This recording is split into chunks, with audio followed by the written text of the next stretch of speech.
we're as close to a quorum as you get in Washington. So why don't I kick it off and thank everyone for coming. I certainly we look forward to the discussion. I'm just going to give a few opening remarks and ask Mike to lay out a little bit of the background on some of the data, and then really kick it over to you all. First of all, I used to say who I am. I'm Bill Lynn. I'm at the Department of Defense, the Deputy Secretary. I've kind of done a hat trick. I started in Congress, working for Senator Kennedy. It was terrific being in Congress because you could blame essentially everything on the Department of Defense and the executive branch. That was a comfortable place to be. Then I went to the Department of Defense in the Clinton administration for 8 years, and as CFO and Director of Strategic Planning. And that was great because you get to blame Congress. You quickly discover Congress is really the reason for all the problems. I left the department at the end of the Clinton administration, went into private industry, was headed strategic planning for Raytheon. There it's great because you get to blame Congress and the executive branch. You're completely convinced that those are the source of all the problems. Well, now I'm back at the Department of Defense, and I don't know who to blame. So I'm hoping you all will help actually solve the problems rather than find someone to blame. Mike D'Amato here is going to be kind of our expert moderator. Mike is a senior advisor to Jeff Zients and comes with 30 years of experience in the consulting and corporate world. In addition to yourselves, we have several members of the administration. We have Lori Garver, who's the deputy administrator at NASA. Not in the administration, but an important partner, Colleen Kelly, and the longtime head of the National Treasury Employees Union. I don't see John Barry. He's here. I'm sure he'll show. John is lost. And David Ogden, the Deputy Attorney General, is, as happens to us, is over at the White House in an NSC meeting, so I'm not sure he's going to be back with us, unfortunately. Let me just cover some of the logistics. I just asked Andrea. We need someone to report all our great ideas back to the group, and I've asked Andrea to do that, and we'll Mike and I will spend a few minutes with her at the in between our session and the break to trying to establish what our great ideas are. The goal here, though, is for, as the president talked about, is for you to really help us stimulate our thinking on how we translate your best ideas, the ideas that were most effective for you and your business, into the government environment. Recognizing that not everything is going to translate directly. The scale is quite different, the structure is quite different, but we really do think there are a lot of commonalities, and that's indeed what we're looking for. As the president mentioned, there was some preparatory work. I think all or almost all of you did it, and I'm going to probably call on some of you to ask you about. This is going to be a little bit like Dan at the beginning. I went to law school. This is going to be a little bit like law school, the Socratic method. To be called on to a degree, more to stimulate, although I think with a room full of CEOs, I probably won't have to be stimulating too much. And I see John has now joined us. John Barry is the head of Office of Personnel Management, in case you forgot who you are, John. And let me stop there. I think that's enough of the intro. Let me ask Mike to briefly summarize the results of that homework effort. Yeah, what I want to do very briefly is just summarize the results of the first part of the homework, where all of you graded, if you will, the different areas. And we're doing that really for one simple purpose, which is to prioritize the order in which we go through topics. So once we get into that, it'll be fairly free form, but that'll help us structure this. As an ex-consultant, I have to have some graphs, but I limited myself to one. So what we have here are your rankings of the topics. And what we did is we weighted them based on 5 points for a number 1, 3 points for a number 2, 1 point for number 3, and just so no one's confused, there's actually no axis, but you get the idea. So anyway, by far the topic that gendered the most interest, in fact, I believe with one exception, everyone ranked at number 1, was organizational mandate for change. So that's what we're going to talk about first. Second and third were very close, identifying the right processes to fix and engagement of line managers. So we'll also attempt to get to those too. Just 2 general comments I'll make, and then we'll get into it. The first is that we have all your homework, and as I've said to several of you, it's extraordinarily useful. And so that will be incorporated into the deliberations we have here. So obviously, to the extent to which something on it is useful in the discussion, we'd love to hear it again. But don't feel that you have to mention it here just to have it involved, because it definitely will be something we'll incorporate. And then secondly, just having done a few of these in my years, as I'm sure a number of you have, these topics are extraordinarily broad.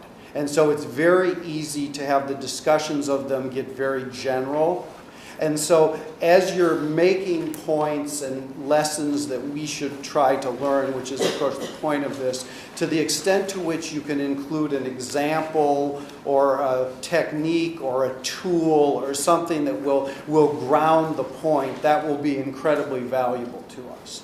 And then last, as Jeff mentioned and as Bill noted, this is just the beginning of the process, and we'll talk more about that when we go back in the main room. So the idea here is to get out ideas that we can begin to incorporate, and then we're also going to try to put together a process to get more granular, to learn more about those from you and from your organizations as follow-up. So this is really, what are the ideas that we should begin to be internalizing in these areas in order to bridge the gap that the president was talking about, which is the gap between what you guys do and what we should be doing. So with that, I'll turn it back to Bill. Thanks, Mike. I think if I read the schedule right, we have about an hour. Yes. To, and I think the only structure we'll offer is we'll sort of move in order down those first three ideas. The only structure I think would be to try and stay on that topic.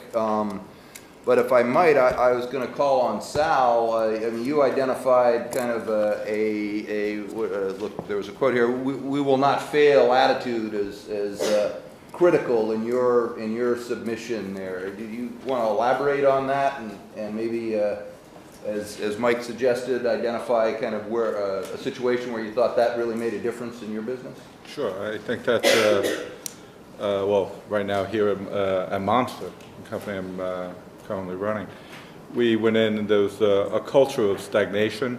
There was a culture of, it was hard to move things forward. There was a lot of debate, and the best excuse for not getting things done was to CC 40 people on an email, right? And that gave everybody places to hide, so we didn't have to make progress. If the mandate from the top is, it is a culture of innovation, innovation is rewarded, it is you're really establishing the direction from the top, and you make the room for the debate on which direction you should go, what have you, but there comes a fundamental point in time where decisions have to be made, the direction has been set, and then it's about execution, and then metrics and things to follow up on their execution, and you take it off in bite-sized pieces, if you will, so that you can measure it and you can follow through on it. But I think that setting the right mandate, the attitude, the message from the top, there is the culture, the basic culture of the environment to make those changes is necessary. And sometimes you can't get everyone on the same page. If after the decision's been made and the direction taken, and some people can't get on the same page, maybe some changes have to be made. Now, you don't want to do that too soon. You want differentiating opinions and what have you, so hopefully you come up with the best solutions. But fundamentally, it comes to a point in time where the debate stops and you move forward. If I can add something, I don't think I heard Sal use the word technology once. what you were talking about, getting buy-in, mandate from the top and buy-in. And with all due respect to our president, he focused on technology, and I would try to broaden him out to think about business processes, of which technology is a tool. So you have to get the buy-in, you have to get the direction from the top, you have to get the buy-in, you have to get the right people, you have to make sure people know what their tasks are. You have to have one goal in mind. Our goal is our clients, it's our citizens of the United States, wherever it happens to be. But we will use business processes and we'll use technology. But technology should not be the starting goal, I'd argue. And I'd offer, you want examples, I'd offer example of, I've seen it many times where, you're driven by technology, we have an issue, we're going to solve this with technology. You bring in the tech experts, and you have the business operation unit, and they try to communicate, but they don't really communicate, but they come up with the technology. Who's the real owner of the technology? And in the end, it fails. But if you get them aligned and they're working together, huge difference. So what's the goal?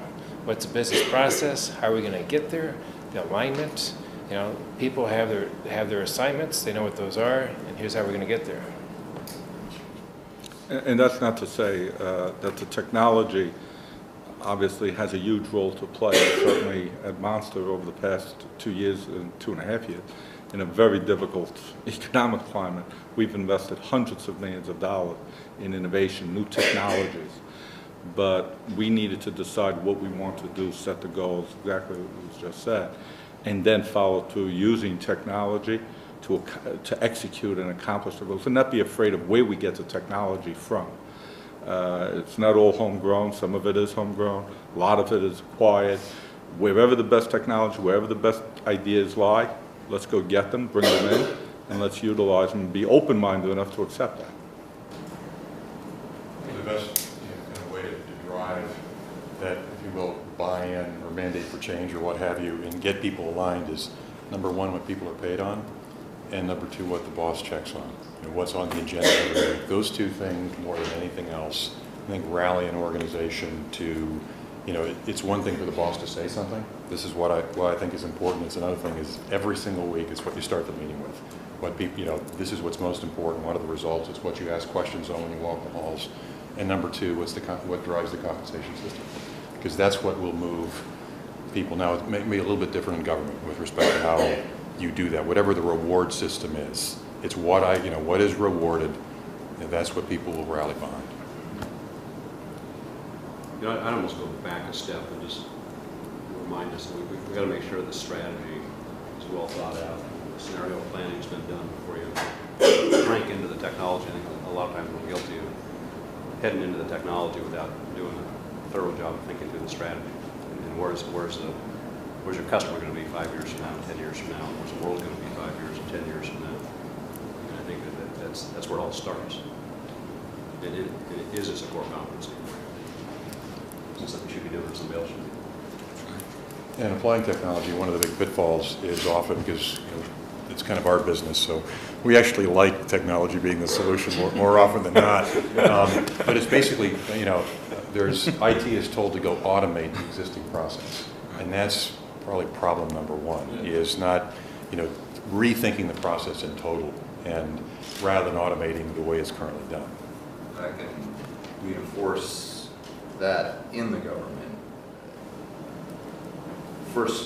When I first got there last winter, in the midst of a very large IT project to combine the pay and personnel systems of all the military departments in the Department of Defense. So you're talking 3 million people. This is a huge, huge project. And people had not done just what you said, Jim.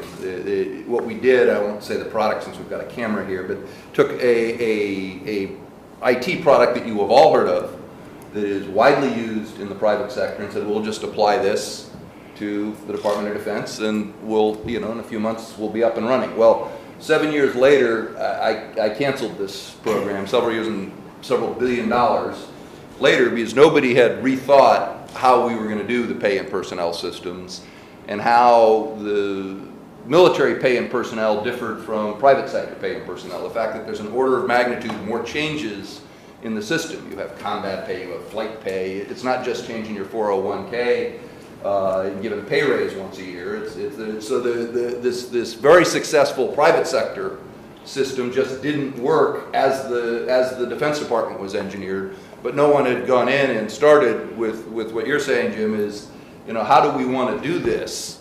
And then how would we apply, do we want to change it? Maybe we don't, maybe we do. But then does the technology fit how we want to engineer this? So I think that exactly right. You know, one of the things, I think, I echo everything that's been said. One of the lessons I think that we took away is that huge IT projects on their own are obviously very problematic. So what we've tried to do is break our projects down, as opposed to looking at a watershed event, we're rolling out a new IT. Instead, how do we build a learning culture? And we're constantly doing new IT. So, and then we find the training integrates better, it integrates more thoroughly, and we get the step change, but we do it in an incremental fashion as opposed to one big change of technology every 10 years or every 5 years. But as everybody has discussed, it still has to start from an end point and work its way backwards, right?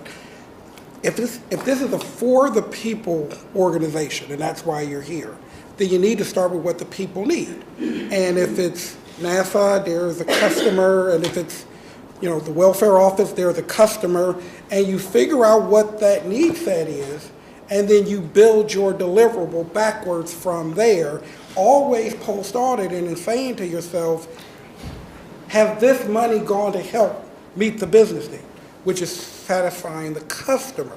And I think a lot of times in private business, and I perceive it in government, that they take a life of their own and we engage in doing things to help ourselves, but it doesn't at the end of the day serve our customer. So this whole idea of customer back is something that I think private and public sector ought to be a part of. And see, that's where we start. You know, at T. Rowe Price, the customer comes first, right? So if everyone in the firm, every employee is thinking about the customer, and trying to do some things more efficiently, continually, thinking about business processes and utilizing technology and that sort of thing to be more efficient continually, that's the driving force. What's the strategy? What's the need for change? It's to do a better and better job for the customer over time, for the people of the United States, for our customers. How does it start? I mean, I've written down at least 4 different things, all of which make huge sense. I'm also conscious of Bill's comment about where we've got an array of, let me be polite and say, opportunities here. And I mean, we can pick a system. I mean, the president mentioned it, so patent system, I mean, or the VA system, which was also mentioned. Where should we start to do this? I mean, are there tangible steps? You're talking about incremental, which makes a huge amount of sense. We're talking about doing it from the customers, but yet when we're faced with systems that are antiquated. I would say, I mean, it always does. I think this is the first point here, mandate for change. And I think that's what we are confronted with in spite of what everything that we do. How do you enthusiast the organization? And there's one thing of the CEO saying, okay, we got to do that, right? That alone doesn't move the needle. You have to make the case for change, because you typically, to get large amounts of people moving into one direction, you have to create a burning platform. You pretty much have to make clear in a convincing case to them that remaining as is not an option. This platform is burning. You better get off it, right?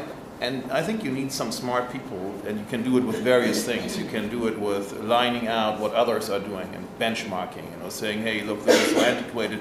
For us, it takes 10 days, and look at what Japan or Singapore, God knows, or China does. They do it in half an hour, right? And when people see that we're not talking about 10%, 15%, we're talking about cutting it down to 5%, that is a convincing case. And we could go on and on. There's a couple of things. It depends on what you're looking at.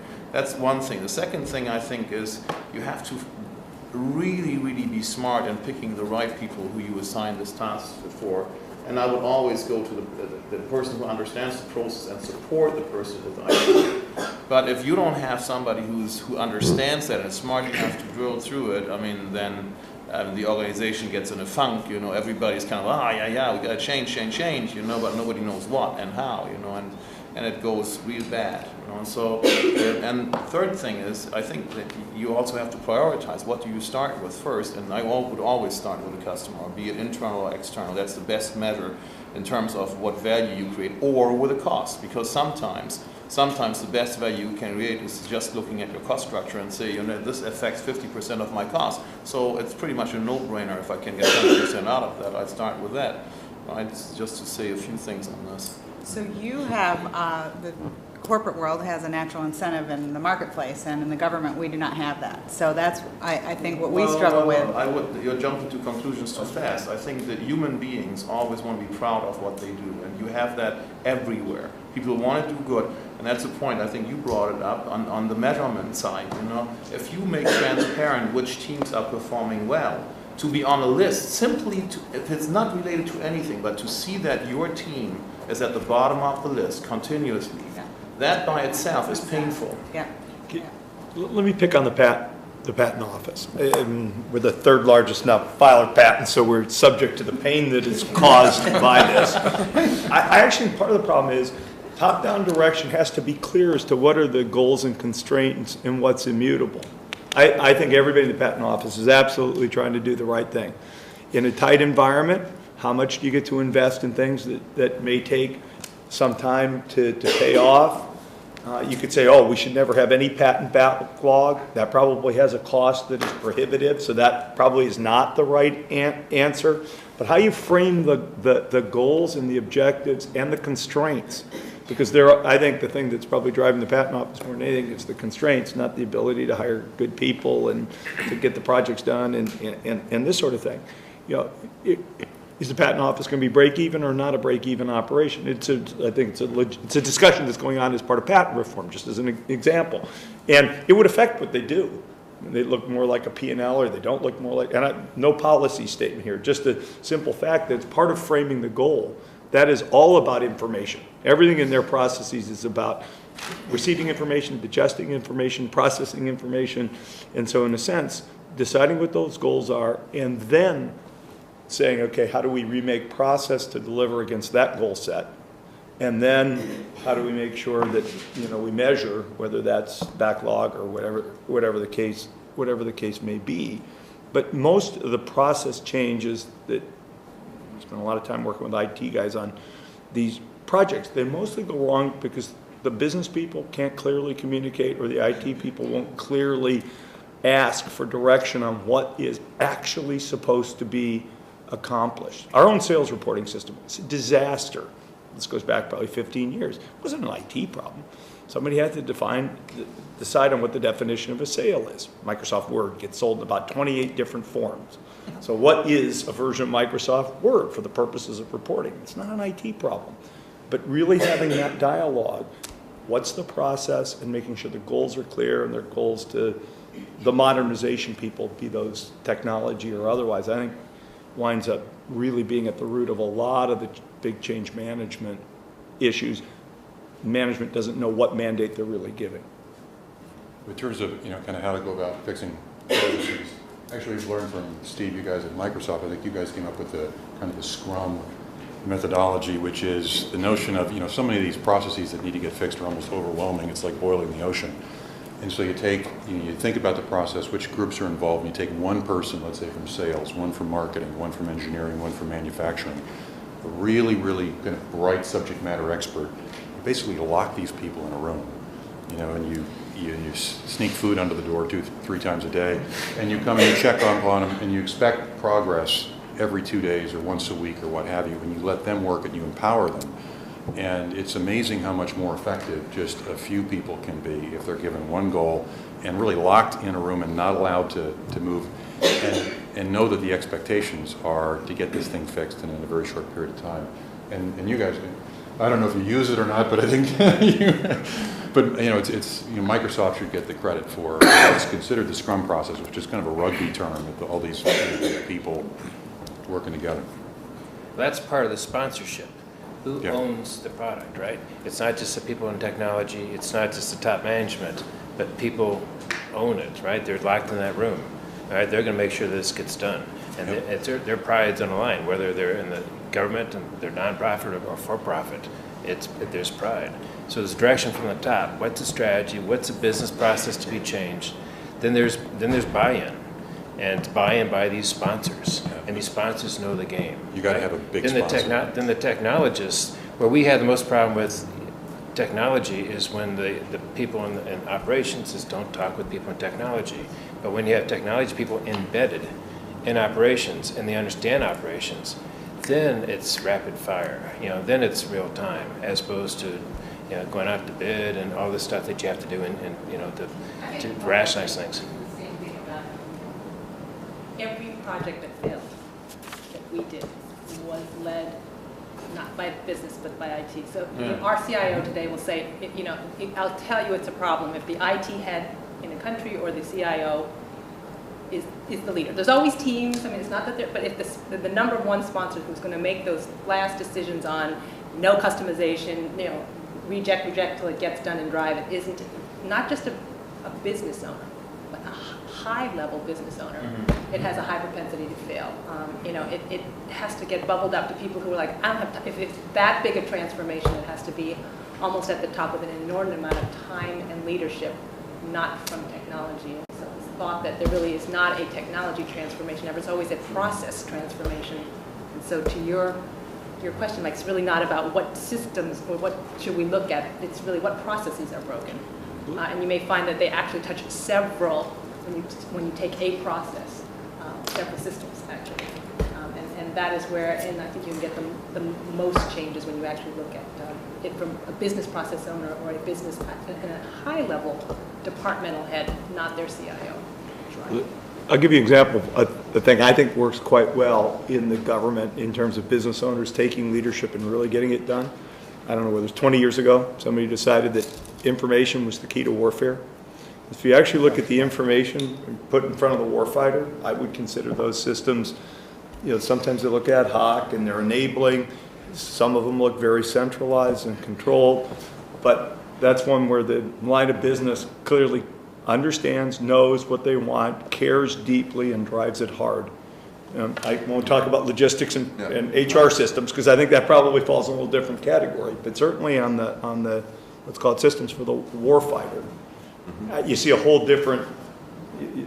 Best systems I've seen in the government all relate to things where the leaders, which is not true in most of the civilian agencies, the leaders aren't primarily of mission process. They come from some other place, and it's a little bit different, I would say, at least on the warfighting side. Well, let me translate that a little bit and throw it back as a question. Because in not just DoD, but I think across government, we're missing a couple of the tools you have, and so we need to find substitutes. That's where I'm going. One of them you mentioned, Dan. Our compensation system is not as flexible as the private sector. People sometimes aspire to that, but put that aside. Within the compensation system we have to work, and that is there's some room for bonuses, but it is not at all. It is not as performance oriented. It's more tenure oriented. So that's one tool. It's much more limited. The other tools, one Lori mentioned, is we ultimately don't have a bottom line as a metric. We have the kind of service we provide the citizens. I mean, for the Defense Department, it's whether we win the nation's wars or better yet prevent them. But that's a much more difficult metric. And as a consequence, most of the metrics we get measured on tend to be more inputs than outputs. So how, when you're trying to drive change, how do I find substitutes? So one of them you talked about was leadership, but how do I find substitutes? Because I don't think I'm going to make it. I'm not going to make this a private sector enterprise. So I'm going to have to. I think, Bill, you have to have measurement. You have to. If you don't have measurement, you are going for failure. Because what doesn't get measured doesn't get done. And you have to decide, if you don't have a bottom line, there is something that measures the improvement of whatever you want to improve. And I would say, if you haven't decided on that, it's not going to work. Right? You have to decide what's the measurement, or if there is more than one measurement. And then you have to decide what is the rate of improvement that you believe is possible.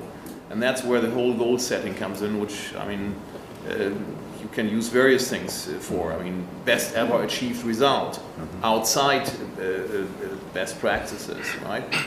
And then I think you wanted to provide transparency and make that transparent to more than just that team, because you want to utilize this human factor of pride, because everybody wants to be on a winning team. People don't come in with the desire to screw up. They come in everywhere with the desire to do good. The best metric is always customer satisfaction.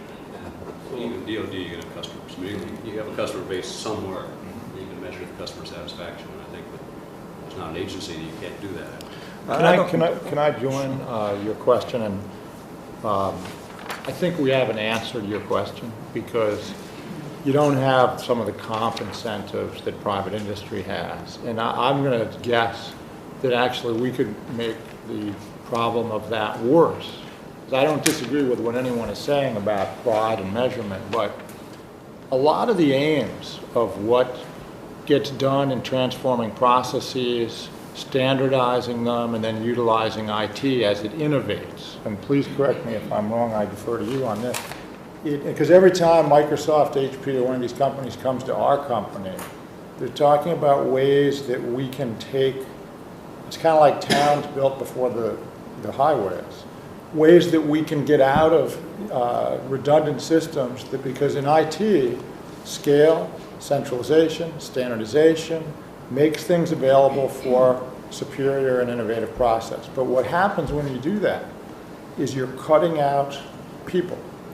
And so while you can have the pride of achievement, a lot of what happens when you go through this question of change the process or make it more efficient in terms of IT is risks the roles, the powers, even the employment levels of the number of people that you have. And so if I could just take Time Warner, and I'm guessing that the government has analogies to this. Our company came up through mergers. We had Time, we had Warner, we merged, then we merged with Turner, then we merged with AOL. I don't want to talk about it. What ended up happening, every one of those industries is different, and every one of them had its own IT and its own software development. It was all subscale. And so as I sit here today, and I think many big companies with multiple divisions have this, we're all trying to get out of doing in-house inside Turner, which built its own system, versus HBO versus Warner. We're trying to get to standardization so that it's available for the innovative scale practices that companies like yours develop. It always threatens all the people, not just in IT, but the process adjacent people that run the way the systems are today. And it either takes out levels of workers, which is actually partly the aim of it, or it moves around the power of who's got authority status and so forth. So I don't have the answer to that. I'm just saying that while I think every comment here is right about measuring and creating rewards for what is accomplished, there's the other side of the coin, which is you're going to face resistance from everybody that's in these current status quo that don't want to standardize. They'll always tell you, well, we need this customized system that you mentioned in our department here because we're doing this kind of work and it's not going to work as well if we merge it with some other department in the government. There's truth in it at one level but not in another, and the question of where to allow the customized special mission of each of the government's missions to take over and where the line is for standardization, centralization. I bet you have, like we do, a whole lot of data centers and a whole lot of software development operations, very expensive things, that are trying to make customized solutions for different departments of government that frankly neither of one needs to be there, and both are less efficient than centralized. And if you centralize them, then they can do it and give you the latest good innovation. And that's the problem you're going to have. Industry has it. And everything that's been said is right. Industry deals with it with top-down measurement and getting business owners, not IT people, to run it. But basically, you do have a definition of scope problem, not just an IT design problem. I can just give you an example where we used, this administration is the best at communicating vision. So we wanted to go 100% paperless. Okay, so let me just say we have 10 million sales, independent sales people all around the world. And every 2 to 3 weeks, they order, and their order has an invoice that they were used to being printed so they could check off, I ordered 3, and they did not want to give up this paper invoice. And so obviously there was a cost benefit to the company, a lot per millions and millions of paper invoices, and we built the case that combined, it really was a green case. And when they understood, and when they truly understood, and we gave them examples of how many tons of paper and trees were cut, how much, I mean, certainly we parenthetically are saving a tremendous amount of money from a productivity point of view, just doing e-invoicing. But the selling of this, because to them there was nothing in it for them except they were going to be good citizens, but when it became not a takeaway or a behavior change for many of them that they had been doing year after year, but there was this compelling vision of why, which wasn't monetary, but it was about doing good, a good thing. It ramped up the change so that we went from 0, I can give you examples in Central and Eastern Europe, to 95% in 18 months, because we understood how to communicate, package the change management, which really wasn't about an economic incentive. So I think there is, and then we recognize, and you could, and then all these people aren't even our employees per se, but I think there's the power always of to your points, recognition, what's the vision, what is the purpose of this change, and that compelling, consistent thought from, that doesn't have to be an economic benefit. Just one example, and it was pretty remarkable. I would echo that. The power of recognition, when you don't have compensation as a lever, it gets back to pride that people have. For individuals to be recognized in front of their peers by somebody really important is enormously powerful. I mean, just can't be overemphasized. I think also to bring it back, to bring a case like a patent file. Let's take the patent file, right? To bring it back to a human element could help. I mean, if you show to an inventor, to those people that handle this, what it means to an inventor to not make it to market 2 years, right? To have to wait for 2 more years instead of now, what the inventor loses out on, right? What I've done in many of my business, I invited a patient, for instance, when I ran medical business. A patient didn't tell my employees that I do that at a normal employee meeting. Invited a patient, have the patient come and talk about how his or her life was changed through the equipment that we provided. I tell you, it made a change like day and night, because it brings back, right, the understanding of that's the meaning of our job. At Alcoa, I mean, we invited people from NASA, right, to speak to us, to make them understand what goes on in the mind of an astronaut when he enters the capsule that's about to get shot out to outer space. For that individual to know that we are a leader in quality means a hell of a lot, a hell of a lot. And for the employees to hear it from a user, bringing it back to your point, from a customer, who eventually puts their lives partially in our hands, right? Huge, the stories. I mean, you create a story that is, I mean, brings it back, brings the meaning back to the workplace, right? People understand why this is necessary, right? That's what I meant with a burning platform. You can do it in a negative way, and you can do it in a positive way.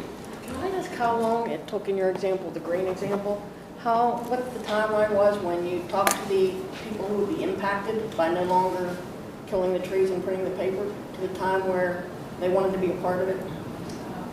Probably about 2 years, and we just wanted to roll it out and test it to make sure that there were no changes inside of order or whatever it may be, but less than we thought. I mean, and remarkable compared to other major systems changes that were trying to change processes, where you had change behavior, resistance, which took a long time. So we erred in being slow, and then, I guess, to the President's point, by the time you get the technology and it's already obsolete, and you're starting it again, because we would choose to go slower in our minds originally to go faster, but the speed of technology is changing so fast that... In the end, the transparency that you put out there and the engagement that you have with those who would be impacted by it, rather than just saying, this is the new directive from the top today. This is how we will now do business. That made it be successful. And that is, I mean, that's something I think in federal agencies, and probably in other companies too, but I just know about the federal agencies, that often doesn't happen. Whether it's about changes in leadership at the top, whether it's about the fact that our budgets come through once a year, we don't have multi-year planning of budgets, and very often the year starts and we still don't have a budget like this year. You know, so I mean, there are very real reasons that some of those things happen, but to engage employees or whoever's impacted, the customer, however you define them, in the federal government, and to get them to buy in to why a change needs made rather than to just issue a memo and say this is the way it will be. I think in many federal agencies we're losing the good ideas that frontline employees have. And I would love to hear how you, in a big organization, you know, everyone at the top, I'll make this up, if there's 10 layers, in the top 3 layers everybody gets it. And everybody says and does the right thing and nods their heads at meetings, and you know, but the other 7 layers and down where the rubber meets the road are never engaged in that conversation. There's no transparency, there's no conversation, there's no saying, well, if you have, you know, if you think this isn't the right way, then what is? And maybe those ideas don't get adopted, but at least they've been heard. They've had a chance to be in the conversation, and I think we need to figure out how to make that happen in federal agencies, large and small. You know, it's interesting. You know, both I had the privilege of running 2 companies, Symbol and Symbol Technologies, and now Monster. Both were companies of about 6,000 people, roughly. And in the first 6 months, probably in each job put on about 20 pounds, taking people to dinner, lunch, breakfast, whatever. And it's people at all levels in the company, not just the executives, but it's people at, you know, the lowest rung, if you will, on up, and get their ideas, harvest input from them. Now, you're not going to put all of that into practice, but you're going to, best ideas rise to the top. And you engage and you change the culture. You know, part of my career, a large part of my career was on Wall Street. It's sort of a negative thing, I guess, to say these days, but I remember, you know, bonuses, the issue of bonuses is not a new issue. It's, you know, through the 80s and 90s was exactly the same as it is today. And you could pay someone $1 million bonus or a $2 million bonus, and if you didn't create a culture and an environment where people were challenged, they were able to give input, they were part of doing something more than earning that $1 million or $2 million bonus, you were going to lose those people. Right? Money only lasts. You know, people feel good for a couple of weeks, maybe a month, but after you put the money away or spend it or whatever it is you do with it, it comes to then good people want to feel that they're accomplishing something, and they're accomplishing change, and they're doing things. So if you build an attitude, certainly the government has a handicap, if you will, because of the comp issue, but it is not fatal. I mean, we could have another discussion about why we don't fix that, but that's a whole other issue, I guess. I don't think we have enough time. But short of that, I think there's a lot that can be done to create the right mindset and engage people at all levels. It's not just at the top. If you just do it at the top and you don't get to the people that actually do the work, you know, certainly not me, but the people that make, for example, my company tick every day and turn on the lights in the morning, if you don't engage them, you're not going to succeed. Particularly with something where you're talking about fundamental change in process, employing technologies, making people secure enough that they can bring in people from the outside and turn over some of the work to those people to the outside who may be better suited to do it, etc. It's a fundamental psychological change to the way the enterprise thinks. The thing I hear you about the comp system and the bottom line, although the number of people in most companies who actually know anything about or optimize on the bottom line is de minimis. I mean, there's probably 10 people in our company who actually know how to figure out the bottom line. I don't mean that in a bad way. It's just everybody's got their local goals. The thing I always feel about government is 2 years was a good job, right? That was a pretty good, and that's a pretty good major process change management project. Government people seem to switch around just about enough that you can't count on the consistency of 2 years, let alone 2+ if it wasn't a fast you know, and I'm not talking about an IT project now, I'm just talking about big process change management, which may be supported by IT or may not. I actually think that's probably be the number one thing I would, what should I say? I sort of I have to be empathetic with you guys about. In some part, you know, it's a little different in DoD than it would be in some of the civilian. A little bit more consistency in some of the DoD aspects than non-DoD. But is that how? I mean, I don't know if it feels that way on the government side. Average tenure of a government executive, you know, political government executive, 18 months. So And our folks count on that. They count on that, and they know they can wait us out, and they want, you know, why should I listen when I know someone else is gonna be in here? And for NASA, that's really hard, given the long-term nature of what we're doing. So if we wanna make a shift, it's very hard to get that adopted because of that. Can we ask that then as a question to you to maybe help us? Because I think a number of people here have said top-down goal setting, top-down measurement and recognition, top-down mandate for change is important, and related to it that the quote business owner or whoever the line power is handling it and making the trade-offs, not just the IT person.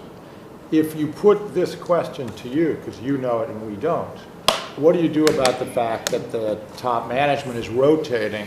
What does that do, you know, when you translate these comments in that?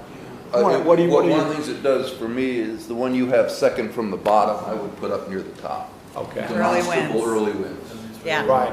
Yeah. You've got to get in there, and I mean, I'm going to stay more than 18 months, but you know you have, you know, it's an election cycle job. You have to identify something fairly early and something that you think you can achieve in a political life, which is at most 4 years. Let me go ahead. No, let me just go, because I was going to go there anyway. Now you put a perfect frame on it, and it's something you said. Can these projects be broken down into smaller pieces that could be accomplished in, let me say 18 months, because inconveniently that is the average tenure of a senior. You might want to take large-scale business transformation off the slide then. I mean, there is an it's a bit of an oxymoron. Which is why we are where we are. Because when you also throw in the pace of technology change, and you know, without getting into it, some of the procurement issues we have, if it takes you 18 months to scope a project and then you scope it as a 3-year project, it will be obsolete when it's done. And whoever did it doesn't care. Oh, well, it is on to his 3rd or 4th job. So the question is there an ability, and actually I think at least 2 or 3 of you actually explicitly mentioned this in your homework. You know, is there ability to take, because I don't want to give up on large-scale transformations because we need them, but is there an ability to make that large-scale transformations, in fact, Klaus, I think you said it, make a 4-year project 4 1-year projects? You know, I think it's maybe another way of looking at it. I think a lot of folks, when I took over, said, you know, when you're rolling out ERM and ERP and some of these big systems, it has to all be done once in the whole thing. And, you know, the problem is the number of moving parts just gets so big, and whether it's pay for DoD versus pay for DOE versus pay for DOS, and we have this, not at your scale, but we have the same issues, grown through acquisition, 30-some odd businesses that everything from outsourcing state services to building things for DoD. And what we found is you pilot it, and you just start adding on to it. Now, we got to large-scale, totally integrated systems, but we didn't try it as one big program. We actually built it and incrementally did it over a course of a 3-4 year period. And what we found is it probably would have taken us 4 years anyway with a lot of blowouts in the process. But instead we got there were no blowouts, and it was not a big deal. I would agree with Chuck. If you know, let's say you throw this scrum in a room and they come up with an idea, you actually implement it or pilot it very quickly. You know if you've got a success, so you've got a success you can trump it very quickly. And if it doesn't work, no big deal if you've done it in, let's say, you know, one small group or one call center instead of nationally. The harm to the company is very minimal if it doesn't work or if it screws up because you've isolated it. So you can just, you know, you can try small things very quickly. If it doesn't work, try something else. Because if you're going to do something, a massive change, you got to make sure you get it exactly right before you implement it, and so it's going to take longer to make sure, because the risk is very high of getting it wrong. If you try things and the risk is low, I think you can make a lot more progress. And even in a massive project, you always have the critical paths along the way, which will be your little victims.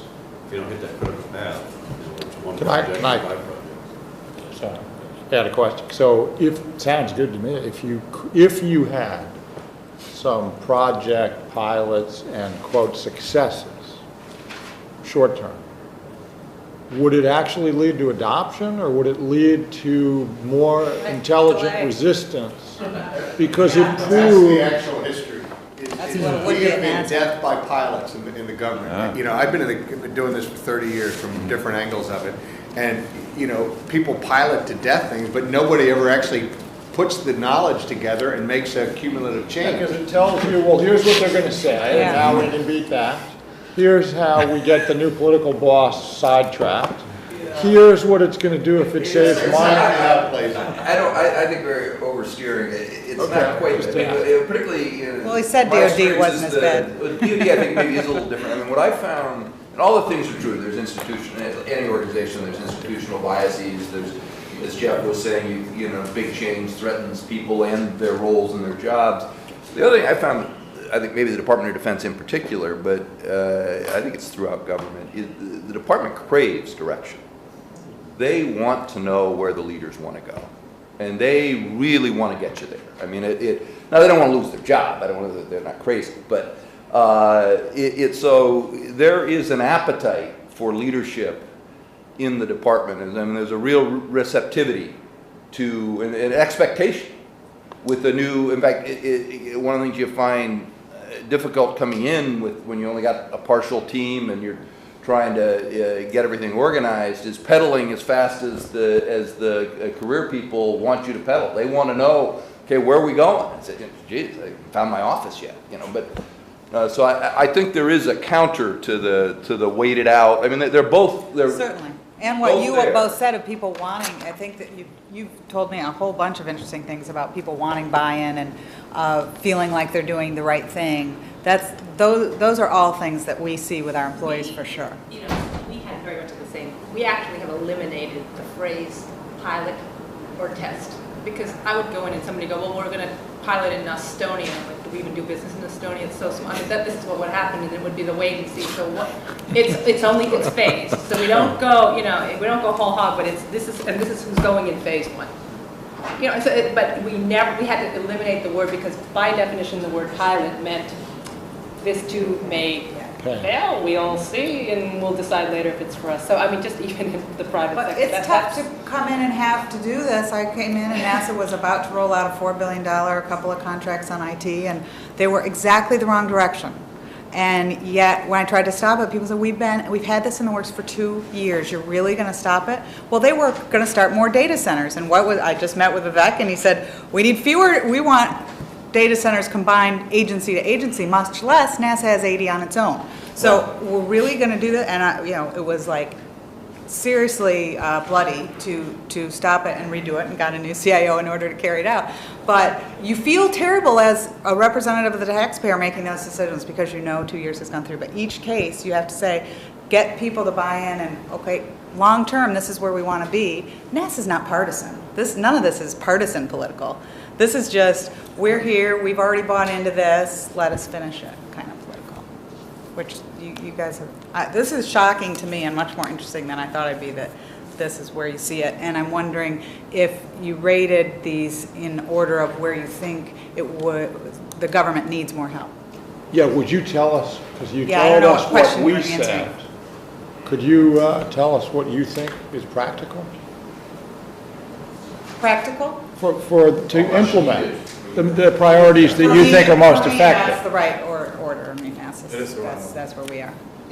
But I think we're also constrained here because we're all CEOs or deputies of large agencies, and so, you know, I don't get involved in them. I mean, I think I generally agree with what I had trouble sometimes separating all the words. I don't know how you did. Yeah. I mean, I agree, but I think you took I think we've almost combined the first two, is that you need to re-engineer the process, and that is the kind of the mandate for before you apply technology, and I agree with that. and so that I think is probably the most important one. As I said, I would raise, you know, kind of the idea that you need to do things, particularly in government, but I wouldn't think it's that different with you, within a pretty short timeline, which pushes me towards this early wins. I want to, maybe it's, Andrea, it's your phased approach. You need to start showing success fairly quickly. I guess the third, and it isn't on there, that I would add in there. Was it on there? See if I can find it. No, I don't think so. I think there's a bandwidth issue. Is that I think you have to prioritize your attention and pick out. I guess it's analogous to the early wins, but that you can't have 20 of them. Yeah. I mean, and I worked with Bill Perry at the Department of Defense, and he as secretary, he had a little. I'm not sure whether he literally had a card in his pocket, but you could tell he had 3 or 4 things written down, and he drove everything through that. And if it didn't, and there were big things like, you know, improve the quality of life for the, you know, average service member and their family. But if you were talking to him and trying to get him to do something, whether it's change the budget or spend time or go speak or whatever, if it didn't fit one of those priorities, your chances of success were very low. And the smarter people figured out what the 3 or 4 were and started driving everything through that. But that's I guess another one that I would add there is you have to prioritize, because you can only instrument so much change. But related, all of us, all companies have that same issue. I mean, there's always more to do. Absolutely. Than there are dollars to do. And so the prioritization process is really important. I think every company probably has examples how they do it. I'm not sure, I don't know how the government does that necessarily, that's between agencies, but the prioritization is critical. And it's not just a bandwidth, it's also you're pulling people off their day job while they're dealing with this change, and quality goes down and everything else. I've got a question, and this is more for the folks who work in government. In the 90s, this was taken on at a really high level, right? Government reform with Gould leading the band. reinventing government. Reinventing government, and it went on for 7 or 8 years. It went on for 2 terms. And I remember the image of all the paper in the room and the move. Was there any legs to that? It was a morale disaster. If you can find one of those Hammer Awards in an employee's office today, I'll give you $10 for every one you find. In other words, everybody was so, it started from the premise that none of you know what the hell you're doing. You know, if you just worked like the private sector, you'd be all great. And it destroyed morale. It would premise the whole notion of you had to be reinvented was like, must mean you're crap now. And so we destroyed in one fell swoop the morale of the federal government. So as the chief people person for the federal government right now, it'll be over my dead body to use that word again. Yeah. But you know, that's, we've got to be, and I think you heard that in the president's talk today. We got people who know what they're doing. Some of them are the best and the brightest in their fields. What we need to do is figure out how to do it. Bill, building on your logic, the one topic which is kind of interesting, I don't think the government is ever going to be the cutting edge innovator on technology. My number 2 one was balancing, using proven and emerging, using proven technologies. That our biggest problem is sometimes we get out ahead of the curve instead of just relying on what's proven. Let you guys do the emerging and work out the kinks, because we're never going to get there. We got to be relying solely on the proven. And it may mean we're going to be a generation or 2 behind. Right now, I'd love to just get in the 20th century, for God's sake, let alone the 21st. No, we have a fascinating combination. I mean, I think, John, you're exactly right, of cutting edge that doesn't work and truly antiquated. If we could have everything be 5 to 10 years behind where you guys are, we'd be so happy. I mean, if we had a payroll system that was the equivalent of, that worked, it's based on what you guys had 5 years ago, or the data center equivalents of what you guys had 5 years ago, I'd take it in a minute. These always make me feel so good, because I think NASA does a really good job at things like that. And in fact, I would argue we're the opposite. I always make the case, the government's the one who can take the high risk. And that's what we were set up to do. Of course, it's in a technology different than sort of process technologies. But the thing I was surprised wasn't on here that I would put would B, you've got a little bit in engagement of line managers, but for me, related to the issue of prioritization, is okay, I can only have so many things to do. So it's all about placing senior people who I need doing those things that I can't always do. And getting your management team together is surprising to me. It's not a part of this. And it's a challenge for us. At NASA, for instance, out of 18,000 people, we have maybe a dozen political appointees. So these aren't going to be political appointees. My CIO is a civil servant. That's how, so you have to work through the system that John is doing a great job with, and trust your people and get great people in there. And it's surprising to me. You all must just take that as a given, right? I think that was, when I filled it out, a given. Yeah. Yeah. Yeah. I mean, one of the things that's just inherently constraining the government is it's one of these things, constraint you have to manage, is the budget process, which is obviously a congressional appropriations process. So for an IT product, it will take me longer to budget for it, probably, Dan, than it takes you to develop it. I mean, it'll take me 18 to 24 months if I just go through the full process of developing it through the internal process, and then 9 to 10, 11 months through the congressional process. Well, that, by definition, is what 18-month cycles and Moore's Law and all of it. So we need to find IT acquisition processes that somehow get around that in a way that Congress finds acceptable. And that's because I can't spend money except in the way Congress tells me to, but I need to buy the most modern products. How I do that is a huge. I mean, we've got ways, but it's and that's just a constraint I think you all just don't face and never will. I think I wouldn't wish it on you anyway. Right. Can I ask a question? In terms of certain angles of defense, in terms of cyber security, I would think you can't afford to be behind.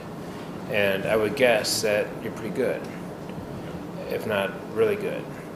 What do you learn there that, because as you know, if you're behind in cybersecurity, we're all in trouble, right? Because the internet is so damn important to you, but also to all of us, right? If that gets attacked and goes down for some reason, that's going to really break this country, right? So I assume, I hope, you guys are at the cutting edge, and you have cutting edge people and technologies in terms of thinking about cybersecurity. So I would think that there's probably lessons there that you can then transfer out. That's exactly where I'm going. I mean, the National Security Agency is frankly world-class in terms of cybersecurity and its acquisition process. Its supercomputing is as good as anywhere you will find. And the challenge, frankly, is not improving them, is applying what they do to other parts of the Department of Defense and taking the expertise that they have and applying it to other parts of the government in ways that the citizenry finds acceptable in terms of civil liberties and privacy, and it would be crazy to recreate that expertise. We don't have the time, we don't have the money, we don't have the management talent to do it. So we have to find a way to take what's been developed at the National Security Agency and apply it basically on the Homeland Security and in the .com, the .gov and the .com worlds with appropriate protection. So I mean, our challenges are more along those lines than there we are cutting edge as you hoped. Thank you. And the biggest block to that leverage, just even through defense, never mind the rest of government, would be what? Just in terms of taking that and leveraging that, those practices, best practices across. Makes obviously what in the past, or what could we help you on in terms of maybe the way we would do something like that? Well, what would be the biggest stumbling block here? Well, the biggest stumbling block I think you mentioned that you can't really help us with is this process for budgeting, and we have to go through it because we're the tax dollars. But I'd be interested. There is a process that I found. I don't know how John, you'd probably be, or Colleen would do the best. One of the things, I mean, we just went through a searing experience, and Colleen got to share part of it with us, with this, a new personnel system, NSPS. And I won't get into that was a very controversial with unions and elsewhere. But one of the things we found in looking at that is the culture of at least DoD civilians in how they approached personnel evaluation wasn't where we needed it. People did not consider it part of their core function. Very, very good people did not. I mean, this is and people. I think it has something to do with how they had moved up. They had, moved up from an office job to an office head to heading a whole group, and they did it, and they cared about their people. But in terms of kind of evaluations and performance ratings, it was very much something that they weren't interested in. That must be a problem you deal with, because it's not much fun to write these things. It's very important, but it's not much fun. And how do you get people to pay attention to that? And I don't know, Lori or John, is that endemic through the government, or? It is, and at NASA it is. And from the 8 years, Bill and I worked together a little during that 8-year Republican leadership here in the country and in the private sector. I was shocked. 6-month reviews, you took it seriously. We go to the government, people write their own, and you sort of check it off. It's completely different. There's no training of managers. I mean, you're the one department that actually does it. I don't know of any, some at IRS. We're best agreed we've got a little bit of a problem. Right. We don't do it. Everybody's outstanding at NASA. And if you're not, you're in trouble. Night, but the question is whether that applies to you. If you have a lot of promotions, you can say, for instance, you have a certain deadline, and you say if this individual hasn't filed all the evaluations for the people that work for her or him, no promotion goes through from that department. But it's not that. As Lori said, people file them. It's just the person below you writes them. And you sign them. So it's no problem. And as you say, everybody's outstanding. But something, Bill, what I find interesting about the last... What's that town in Wisconsin? What I find interesting about the last 15 minutes is it's very hard, I think everybody, all the CEOs here will agree, it's hard to fix a problem that you don't know what the problem is.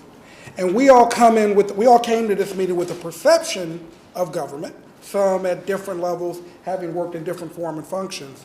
But we spent the first part of the meeting talking about solutions, and we spent the last 15 or 20 minutes talking about the problem. So a point I would put to you as you continue this dialogue is you ought to give this kind of group or a different group on a different day some type of map of where you're at. Yeah. And how you do what you do, so we're not all going from what we think or what we believe or what we saw on CNN or Fox.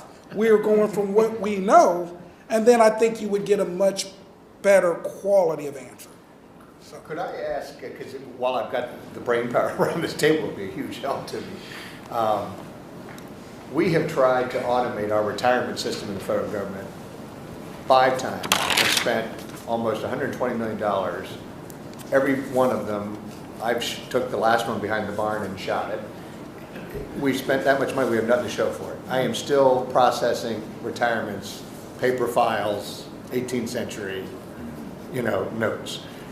The best I can figure is why this is run up on the rocks was each retirement is, we used to think we could force it into a private sector system because there'd be maybe 5 to 6 choices of what your retirement could be.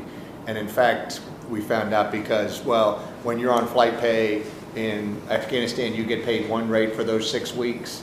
And then when you were in Iraq, you get paid a different rate for those 8 weeks. Every person is unique in terms of the retirement process. It has to be adjudicated to determine the amount. Do we have any hope of automating? All I'm doing right now is basically... I think you have to listen to Jim. That's where you re-engineer the system before you automate it, right?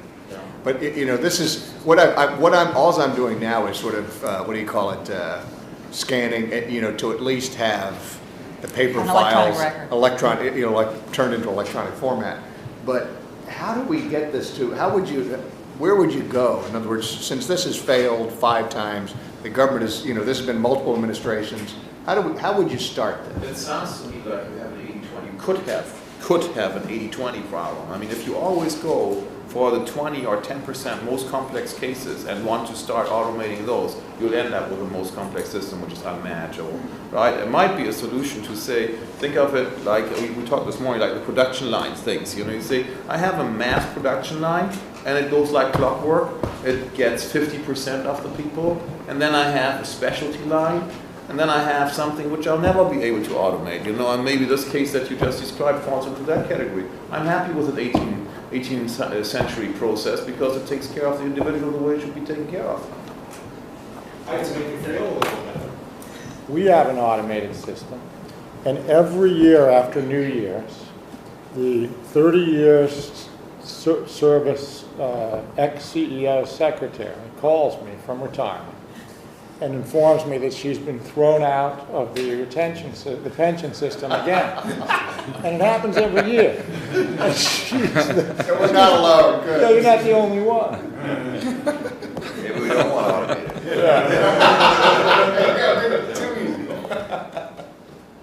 it. I think we're... One thing you may also want to consider is that, John, is, you know, how complicated does it have to be? Is there really a reason for all those different buckets? Yeah, maybe. Right? Just simplify the process in the beginning, and then applying the, you know, what we just heard. See, that's where Talk this has about got what to you're go. really I've got to doing. get the Congress. You know who does those 6 weeks? I'm going to pay Afghanistan. It's the Congress, because they want to get the kudos of awarding. Oh, we want to recognize this little group. I'm going to try to create. You know, if you want to give, we're going to have two. If you want to give, you really like them, give them this A+.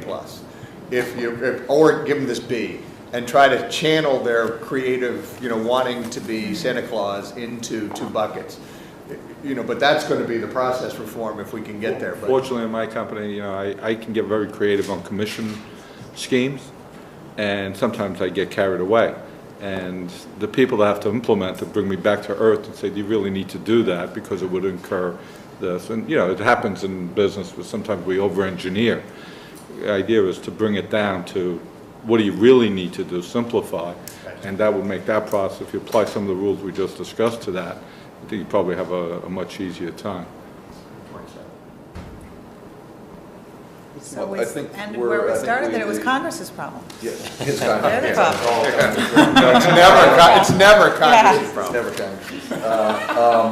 So we're gonna, Mike and I are The three gonna of sit us are down. hurdled. We're gonna sit down and distill this, and I guess we're convening downstairs. We're in 10 convening minutes. downstairs at 4 o'clock, and I want to add also, Yeah. thank you very much. It goes without saying how valuable this is, the fact that we've just scratched the surface on all of these, and Jeff's going to say it, but I think we're going to ask whether you guys would indulge us for further work going forward, and we'd love it if you would. Let me add my, thank you very much, and we'll see you, Thank you. we'll see you downstairs.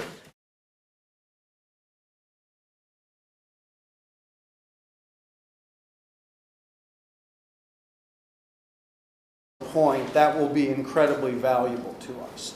And then last, as Jeff mentioned and as Bill noted, this is just the beginning of the process, and we'll talk more about that when we go back in the main room. So the idea here is to get out ideas that we can begin to incorporate, and then we're also going to try to put together a process to get more granular, to learn more about those from you and from your organizations as follow-up. So this is really, what are the ideas that we should begin to be internalizing in these areas in order to bridge the gap that the president was talking about, which is the gap between what you guys do and what we should be doing. So with that, I'll turn it back to Bill. Thanks, Mike. I think if I read the schedule right, we have about an hour. Yes. To, and I think the only structure we'll offer is we'll sort of move in order down those first three ideas. The only structure I think would be to try and stay on that topic. But if I might, I was going to call on Sal. I mean, you identified kind of look, there was a quote here. We will not fail attitude as critical in your submission there. Did you want to elaborate on that and maybe as Mike suggested, identify kind of where a situation where you thought that really made a difference in your business? Sure, I think that, well, right now here at Monster, the company I'm currently running, we went in and there was a culture of stagnation. There was a culture of, it was hard to move things forward. There was a lot of debate, and the best excuse for not getting things done was to CC 40 people on an email, right? And that gave everybody places to hide, so we didn't have to make progress. If the mandate from the top is, it is a culture of innovation, innovation is rewarded, it is, you're really establishing. We're as close to a quorum as you get in Washington, so why don't I kick it off and thank everyone for coming. I certainly we look forward to the discussion. I'm just going to give a few opening remarks and ask Mike to lay out a little bit of the background on some of the data, and then really kick it over to you all. First of all, I guess I say who I am. I'm Bill Lynn. I'm at the Department of Defense, the Deputy Secretary. I've kind of done a hat trick. I started in Congress, working for Senator Kennedy. It was terrific being in Congress because you could blame essentially everything on the Department of Defense and the executive branch. That was a comfortable place to be. Then I went to the Department of Defense in the Clinton administration for 8 years, and as CFO and Director of Strategic Planning. And that was great because you get to blame Congress. You quickly discover Congress is really the reason for all the problems. I left the department at the end of the Clinton administration, went into private industry, was headed strategic planning for Raytheon. There it's great because you get to blame Congress and the executive branch. You're completely convinced that those are the source of all the problems. Well, now I'm back at the Department of Defense, and I don't know who to blame. So I'm hoping you all will help actually solve the problems rather than find someone to blame. Mike D'Amato here is going to be kind of our expert moderator. Mike is a senior advisor to Jeff Zients and comes with 30 years of experience in the consulting and corporate world. In addition to yourselves, we have several members of the administration. We have Lori Garver, who's the deputy administrator at NASA. Not in the administration, but an important partner, Colleen Kelly, and the longtime head of the National Treasury Employees Union. I don't see John Barry. He's here, I'm sure he'll show. John is lost. Very briefly, is just summarize the results of the first part of the homework where all of you graded, if you will, the different areas. And we're doing that really for one simple purpose, which is to prioritize the order in which we go through topics. So once we get into that, it'll be fairly free form, but that'll help us structure this. As an ex-consultant, I have to have some graphs, but I limited myself to one. So what we have here are your rankings of the topics. And what we did is we weighted them based on 5 points for number 1, 3 points for number 2, 1 point for number 3. And just so no one's confused, there's actually no axis, but you get the idea. So anyway, by far the topic that gendered the most interest, in fact, I believe with one exception, everyone ranked at number 1. Was organizational mandate for change. So that's what we're going to talk about first. Second and third were very close, identifying the right processes to fix and engagement of line managers. So we'll also attempt to get to those too. Just two general comments I'll make, and then we'll get into it. The first is that we have all your homework, and as I've said to several of you, it's extraordinarily useful. And so that will be incorporated into the deliberations we have here. So obviously, to the extent to which something on it is useful in the discussion, we'd love to hear it again. But don't feel that you have to mention it here just to have it involved, because it definitely will be something we'll incorporate. And then secondly, just having done a few of these in my years, as I'm sure a number of you have, these topics are extraordinarily broad. And so it's very easy to have the discussions of them get very general. And so as you're making points and lessons that we should try to learn, which is of course the point of this, to the extent to which you can include an example or a technique or a tool or something that will ground the direction from the top. And you make the room for the debate on which direction you should go, what have you. But there comes a fundamental point in time where decisions have to be made, the direction has been set, and then it's about execution, and then metrics and things to follow up on that execution. And you take it off in bite-sized pieces, if you will, so that you can measure it and you can follow through on it.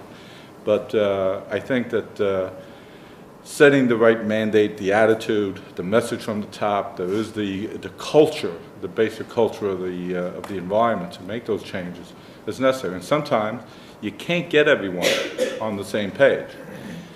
If after the decision's been made and the direction taken, and some people can't get on the same page, maybe some changes have to be made. Now, you don't want to do that too soon. You want differentiating opinions and what have you, so hopefully you come up with the best solutions. But fundamentally, it comes to a point in time where the debate stops and you move forward. If I can add something, I don't think I heard Sal use the word technology once, where you were talking about getting buy-in, mandate from the top and buy-in.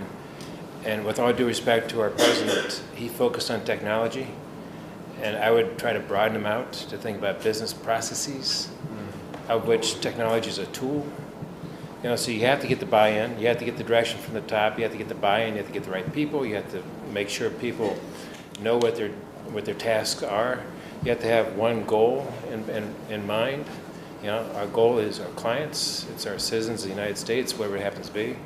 But we will use business processes and we'll use technology. But technology should not be the starting goal, I'd argue. And I'd offer, you want examples, I'd offer example of, I've seen it many times where, you're driven by technology, we have an issue, we're going to solve this with technology. You bring in the tech experts, and you have the business operation unit, and they try to communicate. David Ogden, the Deputy Attorney General, as happens to us, is over at the White House in an NSC meeting, so I'm not sure he's going to be back with us, unfortunately. I'll just cover some of the logistics. I just asked Andrea, we need someone to report all our great ideas back to the group, and I've asked Andrea to do that, and we'll Mike and I will spend a few minutes with her at the in between our session and the break to trying to establish what our great ideas are. The goal here, though, is for, as the president talked about, is for you to really help us stimulate our thinking on how we translate your best ideas, the ideas that were most effective for you and your business, into the government environment. Recognizing that not everything is going to translate directly. The scale is quite different. The structure is quite different, but we really do think there are a lot of commonalities, and that's indeed what we're looking for. As the president mentioned, there was some preparatory work. I think all or almost all of you did it, and I'm going to probably call on some of you to ask you about. This is going to be a little bit like starting with Dan at the beginning. I went to law school. This is going to be a little bit like law school, the Socratic method. It would be called on to a degree, more to stimulate, although I think with a room full of CEOs, I probably won't have to be stimulating too much. And I see John has now joined us. John Berry is the head of Office of Personnel Management, in case you forgot who you are, John. Let me stop there. I think that's enough of the intro. Let me ask Mike to briefly summarize the results of that homework effort. Yeah, what I want to do very